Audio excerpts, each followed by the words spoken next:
nom est Francine Duquette, je suis prof au département de sexologie à l'UQAM.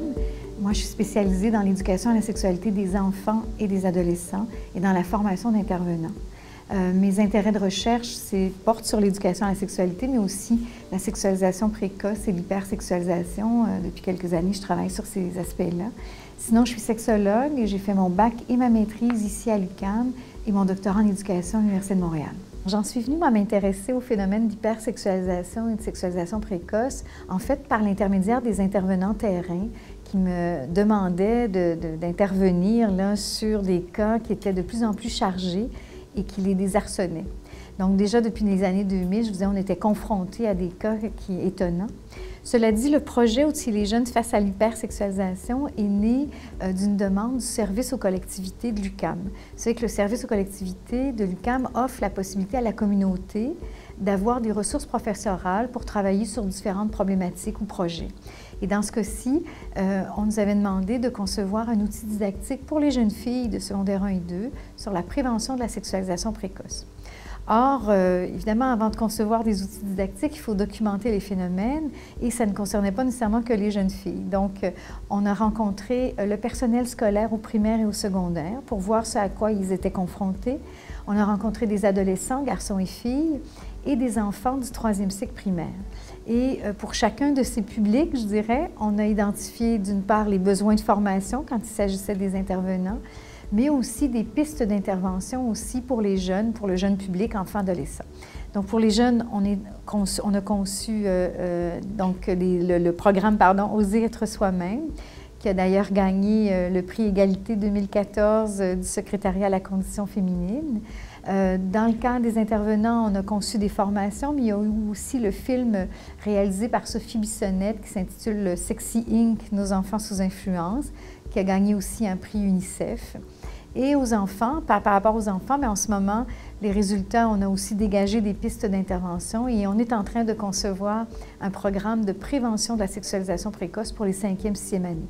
Et cette séquence, c'est-à-dire de partir de documenter des phénomènes, d'arriver à concevoir formation et outils didactiques et de les évaluer, ça nous apparaît une séquence gagnante. Les objectifs de notre recherche, c'était de comprendre ces phénomènes d'hypersexualisation puis de sexualisation précoce, en quoi les jeunes étaient confrontés à ces phénomènes-là et eux-mêmes, qu'est-ce qu'ils en comprenaient. Évidemment, il fallait voir aussi dans la littérature, ça faisait référence à quoi.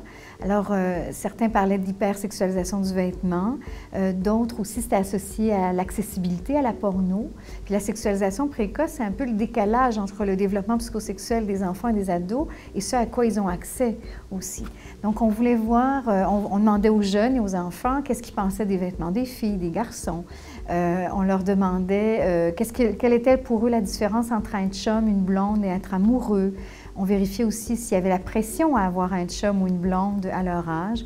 On leur demandait qu'est-ce que c'était pour eux une activité sexuelle, ça faisait référence à quoi. On parlait aussi de l'accessibilité à la pornographie, l'exposition sur le web. Si des jeunes de leur entourage aussi s'exposaient, s'ils avaient été exposés à des images de la sorte. Voilà, donc on les questionnait très largement, même sur la popularité aussi, qu'est-ce qui faisait que quelqu'un était populaire dans leur classe ou dans leur école. Et à partir de leurs réponses, on pouvait voir un peu ce à quoi ils étaient confrontés. Parmi nos résultats de recherche, ceux qui m'ont le plus étonnée au secondaire et au primaire, tout d'abord au secondaire, c'est le fait que la grande majorité des jeunes étaient confrontés vraiment à l'univers de la consommation sexuelle. Et plus de 70% de nos répondants n'avaient jamais eu d'activité sexuelle. Je vous rappelle que la majorité aussi était de secondaire 1, secondaire 2. Mais le vocabulaire, la perception qu'ils avaient aussi de la sexualité, très stéréotypée, la pression, les liens aussi avec la performance, c'était très présent. Pour les enfants du 3e cycle primaire, les résultats qui m'ont le plus étonnée, tout d'abord le fait que les enfants étaient catapultés déjà dans des préoccupations d'adolescents par rapport aux chums blondes, à la pression aussi en avoir, mais aussi l'accessibilité à la pornographie. La grande majorité des enfants interrogés avaient vu de la pornographie de façon involontaire, mais aussi de façon volontaire. Une petite fille racontait qu'elle avait entendu parler du site 3x.com, qu'elle était allée chez elle visionner ce film-là, qu'elle trouvait ça dégueulasse, mais qu'elle l'avait écouté complètement. Un autre petit garçon qui me disait que lui, à 7 heures le matin, il écoutait de la porno. Et quand je lui ai demandé où est-ce qu'étaient ses parents, il m'a dit bien, ils dorment, donc il avait accès facilement à ça. Il y a eu aussi le jeu Vérité et conséquences. En fait, ce jeu-là, c'est pas nouveau, hein? Ça fait bien des années que ça existe, mais c'était plutôt les conséquences qui étaient étonnantes. Et d'ailleurs, c'était pas une question dans l'entrevue au départ, mais qu'on a rajouté rapidement. Et donc, les enfants, par exemple, nous racontaient des conséquences classiques, là, embrasser un garçon, et ça faisait partie des choix. Parfois, il y avait 3 choix, dont embrasser un garçon. Mais il pouvait aussi y avoir baisser ses culottes, toucher les parties génitales de l'autre. Donc, il y avait de la pression aussi. Autant à le faire qu'à ne pas le faire, il pouvait avoir des conséquences. C'est-à-dire que si on ne le faisait pas, on se faisait traiter de poche. Et si on le faisait, on pouvait se faire traiter de salope pour les filles, entre autres. On se demande souvent si c'est possible de faire le contrepoids à cette culture liée à la consommation sexuelle, en tout cas l'environnement hyper sexualisé. Évidemment, ça nous semble impossible parce que c'est très présent, mais on ne peut nier l'impact de notre influence comme téléspectateur. On peut réagir à ce qu'on entend, ce qu'on voit et indiquer aussi notre insatisfaction ou notre crainte par rapport à un jeune public, par exemple. D'autre part, il y a tout le lien fort significatif que les adultes ont à l'endroit des enfants et des adolescents, que ce soit évidemment à titre de parents d'abord, mais aussi d'intervenants. Alors, les parents peuvent manifester à des enfants que ce ne sont pas des émissions pour les enfants. Quand il s'agit d'ados, d'être présents à ce que leurs ados visionnent, d'être critiques aussi, d'en discuter avec eux. Et puis, les intervenants, bien, il y a une tribune aussi intéressante qui est une tribune formelle où on peut faire de l'éducation à la sexualité, puis faire réfléchir les jeunes sur ce qu'ils voient, l'impact que ça a aussi dans leur propre rapport. Puis les jeunes ont le goût aussi d'en parler, hein. Donc ça, c'est intéressant.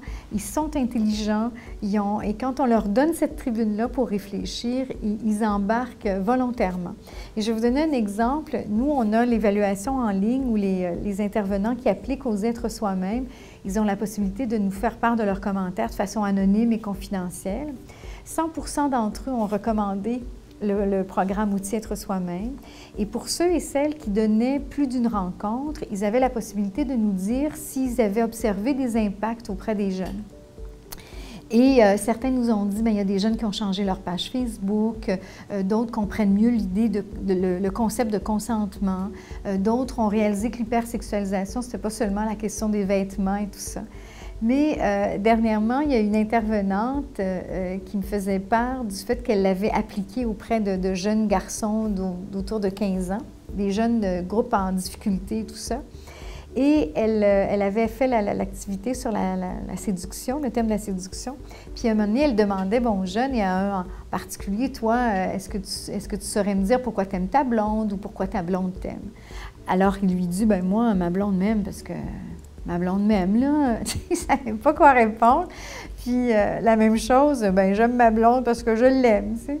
Et la semaine suivante, elle rencontrait un groupe de filles, dont la blonde de ce jeune garçon de 15 ans, et qui lui dit, « Écoute, qu'est-ce que tu as fait avec les gars la semaine passée? » Elle dit, « Moi, mon chum, il n'arrête pas de me demander pourquoi je l'aime. » Elle dit, « Je lui ai dit, je l'aime parce qu'il a des beaux yeux, parce qu'il est drôle, puis parce qu'il est adorable. » Et je lui disais à l'intervenante, « Est-ce que vous vous rendez compte que vous avez créé chez ce jeune-là la compréhension de qu'est-ce que c'est que l'attachement? Sa blonde, elle l'aime pas lui ou un autre. C'est lui, précisément lui, parce qu'il a des beaux yeux, parce qu'il est drôle, puis parce qu'il est gentil. » Et c'est ça qui fait la différence. C'est par ça aussi, ce lien-là, ce sentiment d'exister pour quelqu'un, d'être amoureux, qui va faire aussi en sorte qu'on va contrer les messages liés à la superficialité ou à la consommation sexuelle.